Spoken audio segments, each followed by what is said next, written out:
जय माता दी। आप सभी को मार्गशीर्ष मास के अन्नपूर्णा माता के व्रत की हार्दिक शुभकामनाएं। आज सुनिए मां अन्नपूर्णा की कथा और श्री अन्नपूर्णा चालीसा पाठ। मार्गशीर्ष के महीने में मां अन्नपूर्णा की पूजा करने से और व्रत रखने से हर प्रकार के सुख और धन धान्य की प्राप्ति होती है। तो आइए शुभारंभ करते हैं।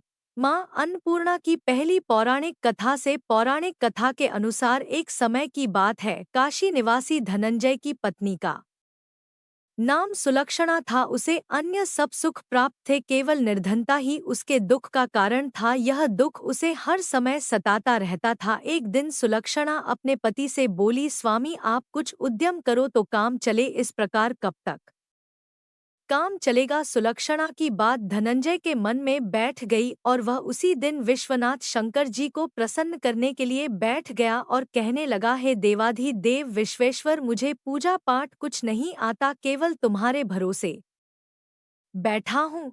इतनी विनती करके वह 2-3 दिन तक भूखा प्यासा ही बैठा रहा। यह देखकर भगवान शंकर ने उसके कान में अन्नपूर्णा 3 बार कहा। यह कौन क्या कह गया, इसी सोच में धनंजय रह गया कि मंदिर में आते ब्राह्मणों को देखकर वह पूछने लगा, पंडित जी अन्नपूर्णा कौन है। तब ब्राह्मणों ने उसे कहा कि तूने अन्न छोड़ दिया है सो तू अन्न की ही बात करता है, जा घर जाकर अन्न ग्रहण कर। धनंजय घर गया और अपनी पत्नी से सारी बात कही तो वह बोली, आप चिंता मत करो, स्वयं शंकर जी ने इस मंत्र को दिया है, वे स्वयं ही इस मंत्र का खुलासा करेंगे। आप फिर जाकर उनकी आराधना करो। धनंजय फिर से जैसा का तैसा पूजा में बैठ गया। रात्रि में शंकर जी ने उसे आज्ञा दी और कहा कि तू पूर्व दिशा में चला जा। वह अन्नपूर्णा का नाम जपते हुए और रास्ते में फल खाते हुए रणों का पानी पीता जाता और इस प्रकार कितने ही दिनों तक धनंजय चलता गया। वहां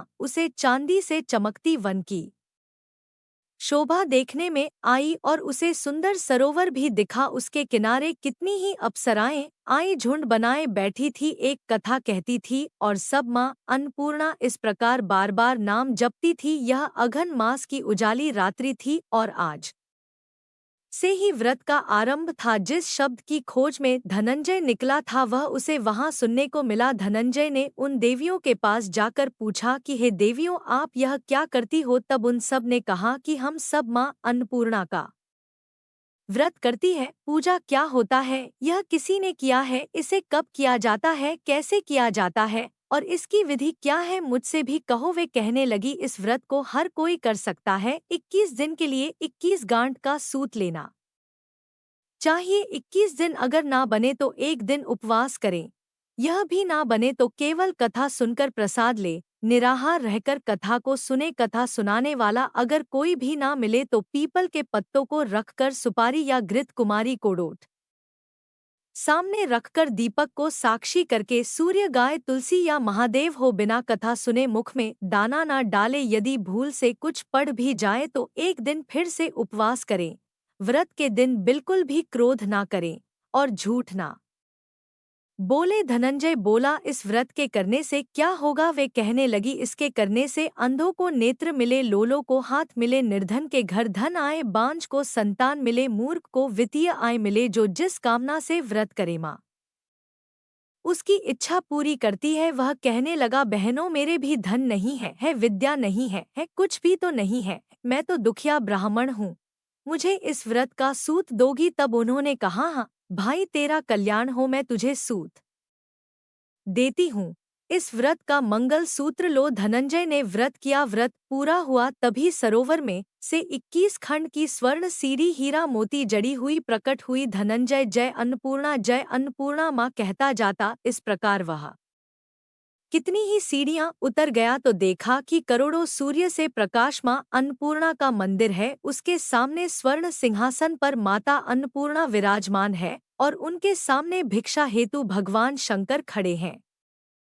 देवांगना चव उला रही है, कितनी ही हथियार बांधे पहरा दे रही है। धनंजय दौड़कर जगदम्बा माँ के चरणों में गिर गया। देवी उसके मन का क्लेश जान गई और धनंजय कहने लगा, माता आप तो अंतर्यामी हो, आपको अपनी दशा में क्या बताऊं? माता बोली, मेरा व्रत किया है, जा संसार तेरा सत्कार करेगा। माता ने धनंजय की जीवा पर बीज मंत्र लिख दिया। अब उसके रोम रोम में विद्या प्रकट हो गई। माँ का वरदान लेकर धनंजय घर आया। सुलक्षणा से सभी बातें कहीं। माता जी की कृपा से उसके घर में संपत्ति आने लगी। छोटा सा घर बहुत बड़ा गिना जाने लगा और उसके घर अनेक सगे संबंधियों ने आकर उसकी बढ़ाई की। उससे कहा कि इतना धन और इतना बड़ा घर होने पर अगर संतान नहीं है तो इस कमाई का भोग कौन करेगा? सुलक्षणा से संतान नहीं है, इसलिए तुम दूसरा विवाह कर लो। अनिच्छा होते हुए भी धनंजय को दूसरा विवाह करना पड़ा और सती सुलक्षणा को सौत का दुख उठाना पड़ा। इस प्रकार दिन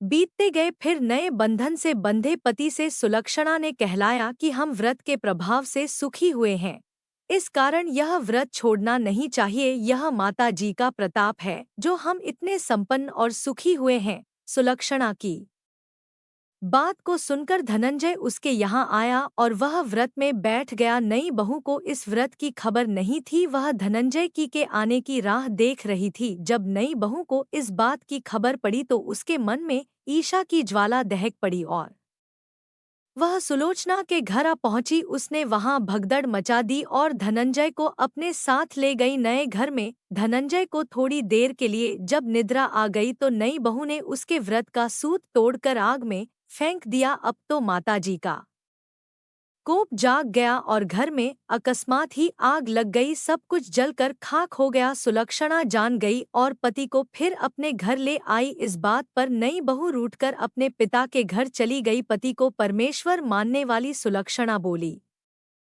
कि नाथ, आप घबराओ नहीं, माता जी की कृपा अलौकिक है। पुत्र कुपुत्र हो सकता है पर माता कभी भी को माता नहीं होती। अब आप श्रद्धा और भक्ति से आराधना शुरू करो, वे हमारा कल्याण करेंगी। धनंजय फिर माता के पीछे पड़ गया और वह सरोवर सीढ़ी प्रकट हुई, उसमें वह माँ अन्नपूर्णा कहकर उतर गया। वहां जाकर वह माता जी के चरणों में वंदन और रुदन करने लगा। माता प्रसन्न हुई और बोली कि यह मेरे स्वर्ण की मूर्ति ले, उसकी पूजा करना, तुम फिर से सुखी हो जाओगे। जाओ, मैं तुम्हें आशीर्वाद देती हूँ।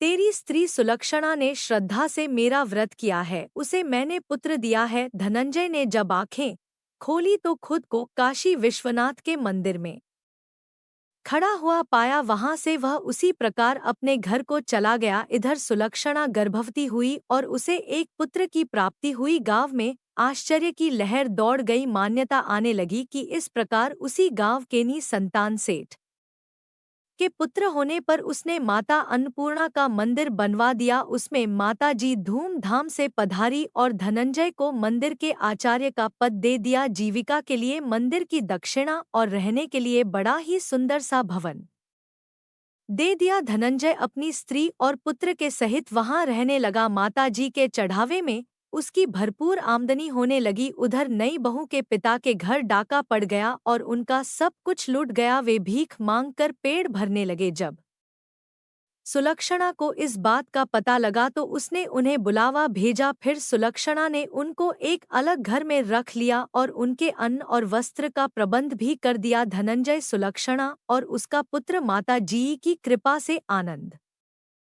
से रहने लगे। माता जी ने जैसे उनके भंडार भरे वैसे ही सबके भंडार भरे। प्रेम से बोलिए माँ अन्नपूर्णा की जय। आइए अब सुनते हैं धन समृद्धि प्रदान दान करने वाली, घर में बरकत लाने वाली माता अन्नपूर्णा की बड़ी ही दुर्लभ कथा। इस कथा को श्रद्धा और भक्ति के साथ पूरा अवश्य सुनिए। प्राचीन काल की बात है। पुरुषोत्तमपुर नामक गांव में एक बहुत धर्मात्मा सेठ जी रहा करते थे। उनके 5 पुत्र और एक सबसे छोटी पुत्री थी। उसका नाम गौरी था। सेठ जी का भरा पूरा परिवार था। सेठ जी ने अपने सभी 5 पुत्रों का विवाह कर दिया था और जब छोटी बेटी गौरी विवाह के योग्य हुई तो उन्होंने उसका विवाह एक दूसरे नगर के अपने ही समान धनी परिवार में कर दिया। अब सेठ जी की पुत्री गौरी दुल्हन बनकर जिस घर में गई वहां उसका पति अपने माता पिता का इकलौता पुत्र था। अब गौरी बड़ी ही प्रसन्नता पूर्वक अपने ससुराल में रहने लगी। गौरी बड़ी ही सदाचार गुणवान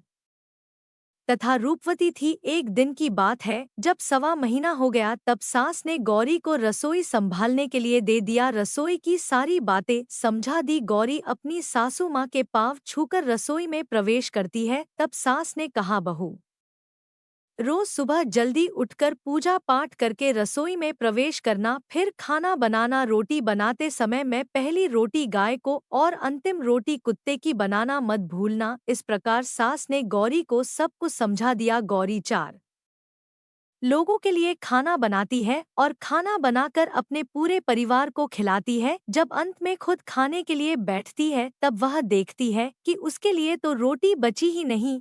वह चावल दाल और सब्जी खाकर पानी पी लेती है। अब जब शाम होती है तब गौरी ने सुबह से ज्यादा आटा लगाया और रोटी सब्जी बनाकर रख दी। जब रात्रि में सब लोग खा लेते हैं तो फिर से जब गौरी खाने के लिए बैठी रोटी का डब्बा खोलती है तो उसमें एक भी रोटी नहीं थी। यह देखकर उसे बड़ा ही आश्चर्य होता है कि उसने तो सुबह से भी ज्यादा आटा लगाया था लेकिन रोटियां बची ही नहीं। अब वह सिर्फ सब्जी खाकर पानी पीकर सो जाती है। अगले दिन फिर उसने कल से 2 गुना ज्यादा आटा लगाया और रोटियां बनाई लेकिन फिर से उसे रोटी नहीं मिली। सभी रोटियां खत्म हो गई थी। अब उस दिन भी आधे पेट खाना खाकर ही उसे रहना पड़ा। इसी प्रकार गौरी चाहे जितना भी आटा लगाती रोटियां उसे नहीं मिलती। यह हर रोज का काम हो गया था। वह सोचने लगी, आखिर कौन नहीं चाहता कि मैं रोटियां नहीं खाऊं, मैं पेट ना भरूं। गौरी इस आस में आटा ज्यादा गोती कि किसी ना किसी दिन तो उसे रोटियां मिलेंगी, किंतु ऐसा नहीं होता है। ऐसा करते करते वह बहुत कमजोर दुबली पतली हो गई। तो दोस्तों, ऐसे ही एक दिन की बात है जब गौरी रसोई में सब्जियां काट रही थी तो गलती से चाकू से उसका हाथ कट जाता है और वह रोटियां नहीं बना पाती। तो उसकी सासू माँ ने कहा, बहू, रहने दो, आज मैं रोटियां बना देती हूँ।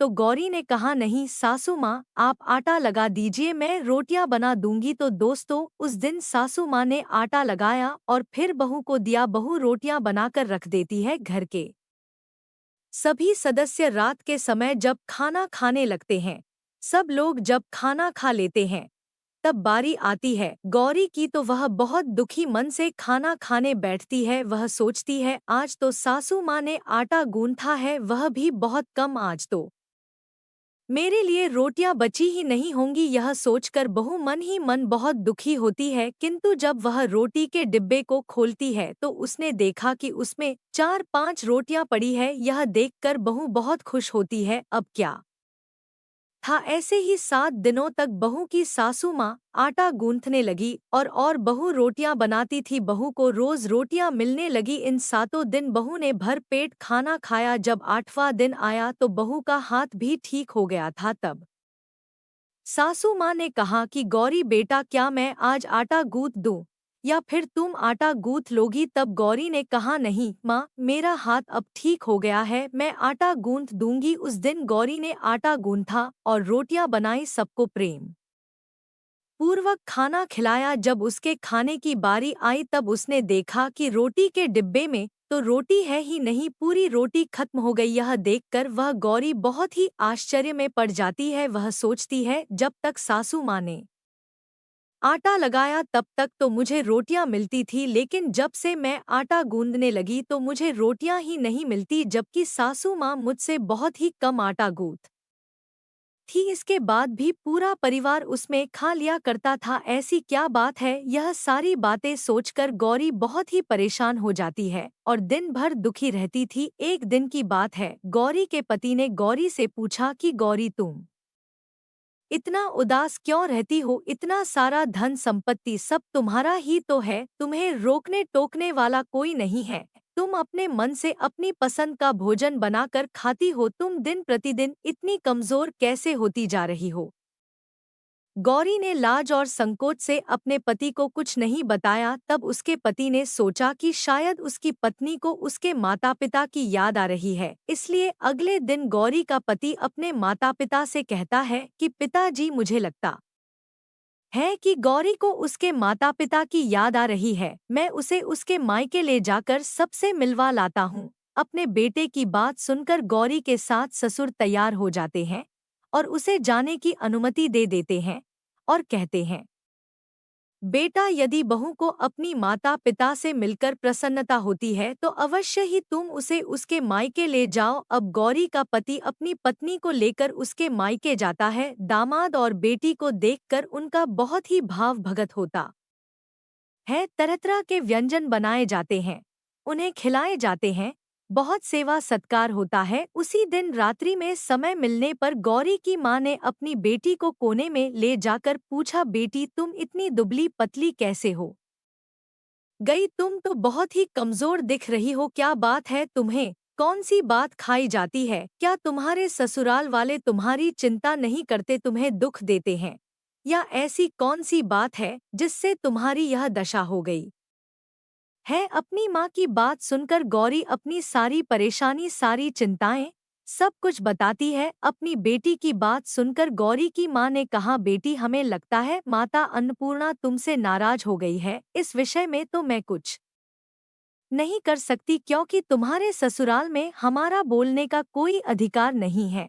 इसलिए मैं तो कह कि तुम यहाँ से जाने के बाद इस विषय में अपनी सास और ससुर से बात करना, वही कुछ हल बताएंगे और तुम्हारी समस्या का समाधान होगा। बेटी, माँ अन्नपूर्णा जिससे नाराज होती है उसके साथ ऐसा ही होता है। अब अपनी माँ की बातें सुनकर गौरी निश्चय करती है कि वह सारी बातें अपनी सासू माँ से कहेगी। अब जब सुबह का समय होता है तो गौरी अपने माता पिता से विदाई लेकर अपने ससुराल आ जाती है और ससुराल आने के बाद वह अपने सास ससुर और पति से सारी बातें कह सुनाती है। वह कहती है, माँ जी, जब से मैंने रसोई संभाला है, मैं खाना बनाती हूँ, तब से मुझे एक भी दिन रोटियां नहीं बचती। मैं बिना खाए ही सो जाती हूँ।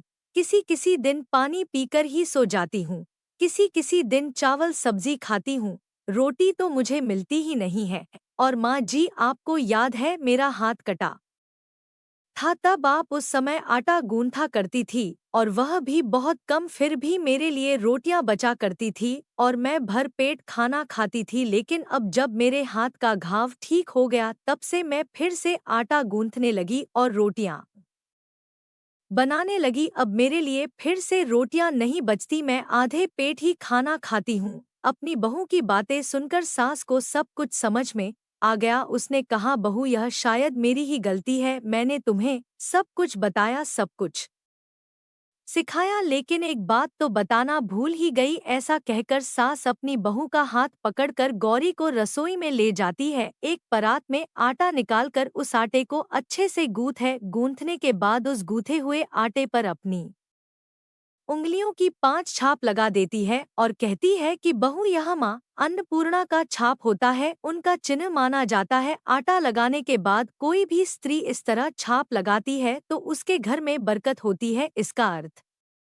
यह है कि माँ अन्नपूर्णा की कृपा सभी परिवार वालों पर बरसे और कोई भी सदस्य भूखे पेट ना सोए। बहू, मैं तुम्हें ऐसा बताना भूल गई, तुम आटा लगाते वक्त आटे पर अपनी 5 उंगलियों का छाप छोड़ देना और माँ अन्नपूर्णा तुम्हारे ऊपर अवश्य ही कृपा करेंगी। तुम कभी भी खाली भूखे पेट नहीं सोगी, यह बरकत का चिन्ह होता है। अब अपनी सासू माँ की बात सुनकर बहू हर रोज आटा गूंथी और फिर उस पर अपनी 5 उंगलियों की छाप छोड़ देती और फिर रोटियां बनाती। अब बहू को हर रोज रोटियां मिलने लगी, वह भर पेट भोजन करने लगी और स्वस्थ भी हो गई। माँ अन्नपूर्णा की कृपा उस पर बरसने लगी। उसके हाथ में माँ अन्नपूर्णा का वास हो गया। घर पर कोई भी सदस्य भूखा नहीं रहता और जो कोई मेहमान आता या कोई भी भीख मांगने के लिए भिक्षुक आता, उसे भी वह खाना खिलाकर ही घर से विदा करती। इस प्रकार बहू के ऐसा करने से उसके घर में बरकत होने लगी, अन्न की वर्षा होने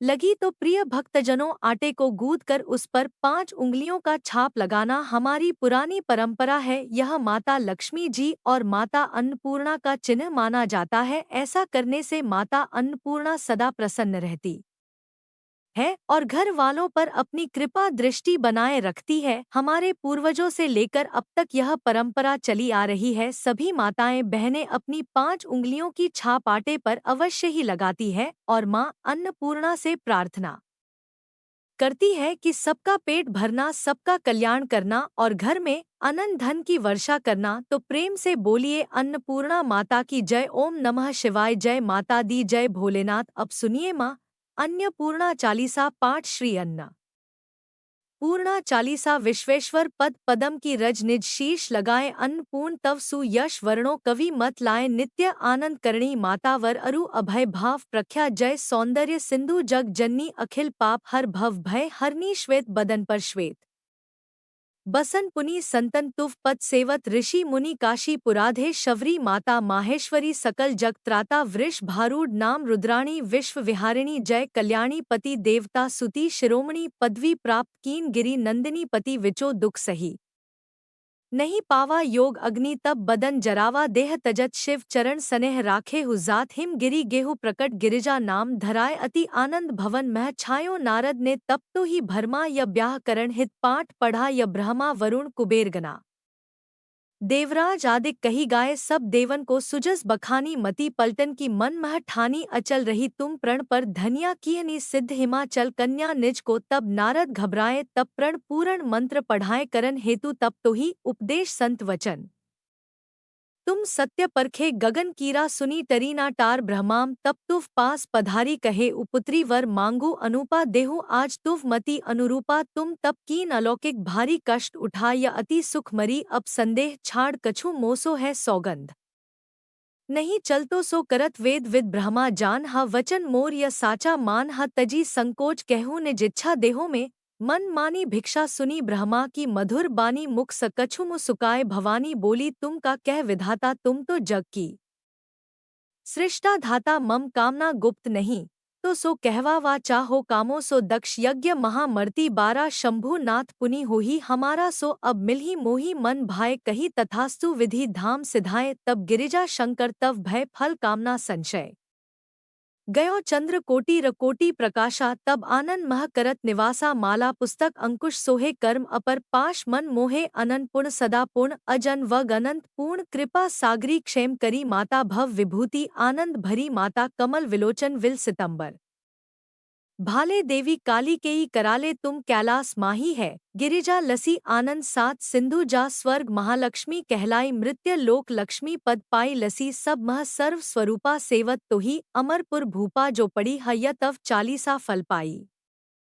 ही शुभ साखी ईसा प्रातः समय। जो जन मन ला पड़ी ही भक्ति। सुरुचि अधिका स्त्री कल तप्ती। मित्र पुत्र युत परमेश्वर लाभ लही। अद्भुत राज विमुख को राज दिवा। जस तेरो जन सुजस बढ़ावे। पाठ महामद मंगल दाता भक्त मनोवांछित निधि पाता। जो यह चालीसा सुभग पड़ी। नौवे मात तिनके कारज सिद्ध। सब साखी काशीनाथ। श्री अन्नपूर्णा चालीसा समाप्त होती है। प्रेम से बोलिए माँ अन्नपूर्णा की जय। आपको यह कथाएं और चालीसा पसंद आती है तो प्लीज़ वीडियो को लाइक करके चैनल को ज़रूर सब्सक्राइब कीजिएगा और कमेंट में माँ अन्नपूर्णा की जय भी लिखिए। इसी के साथ आप हमारे चैनल पर मार्गशीर्ष मास महात्म की कथाओं को भी नियम से सुनिए। जय माता दी।